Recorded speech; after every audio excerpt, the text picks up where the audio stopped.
Chapter 19. My Master in Calcutta appears in Serampore. I am often beset by atheistic doubts, yet a torturing surmise sometimes haunts me. May not untapped soul possibilities exist? Is man not missing his real destiny if he fails to explore them? These remarks of Dijan Babu, my roommate at the Panti boarding house, were called forth by my invitation that he meet my guru. Sri Yukteswar Giri will initiate you into Kriya Yoga, I replied. It calms the dualistic turmoil by a divine inner certainty. That evening Dijan accompanied me to the hermitage. In Master's presence my friend received such spiritual peace that he was soon a constant visitor. The trivial preoccupations of daily life are not enough for man. Wisdom, too, is a native hunger. In Sri Yukteswar's words, Dijan found an incentive to those attempts first painful, then effortlessly liberating to locate a realer self within its bosom than the humiliating ego of a temporary birth, seldom ample enough for the spirit. As Dijan and I were both pursuing the A.B. course at Serampore College, we got into the habit of walking together to the ashram as soon as classes were over. We would often see Sri Yukteswar standing on the second-floor balcony, welcoming our approach with a smile. One afternoon, Kanai, a young hermitage resident, met Dijan and me at the door with disappointing news. Master is not here. He was summoned to Calcutta by an urgent note. The following day I received a note and a postcard from my guru. I shall leave Calcutta Wednesday morning, he had written. You and Dijan meet me at 9 o'clock train at Serampore station. About 8:30 on Wednesday morning, a telepathic message from Sri Yukteswar flashed insistently to my mind. I am delayed. Do not meet the 9 o'clock train. I conveyed the latest instruction to Dijan, who was already dressed for departure. You and your intuition. My friend's voice was edged in scorn. I prefer to trust Master's written word. I shrugged my shoulders and seated myself with quiet finality. Muttering angrily, Dijan made for the door and closed it noisily behind me. As the room was rather dark, I moved nearer to the window overlooking the street. The scant sunlight suddenly increased to an intense brilliancy, in which the iron-barred window completely vanished. Against this dazzling background appeared the clearly materialized figure of Sri Yukteswar.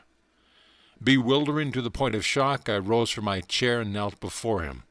With my customary gesture of respectful greeting at my guru's feet, I touched his shoes. These were a pair familiar to me, an orange-dyed canvas, soled with rope. His ochre swami cloth brushed against me.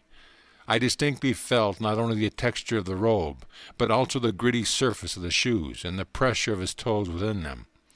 Too much astounded to utter the word, I stood up and gazed at him questioningly. I was pleased that you got my telepathic message. Master's voice was calm, entirely normal. I have now finished my business in Calcutta and shall arrive in Serampore by the 10 o'clock train. As I still stared mutely, Sri Yukteswar went on. This is not an apparition, but my flesh and blood form. I have been divinely commanded to give you this experience, rare to achieve on earth.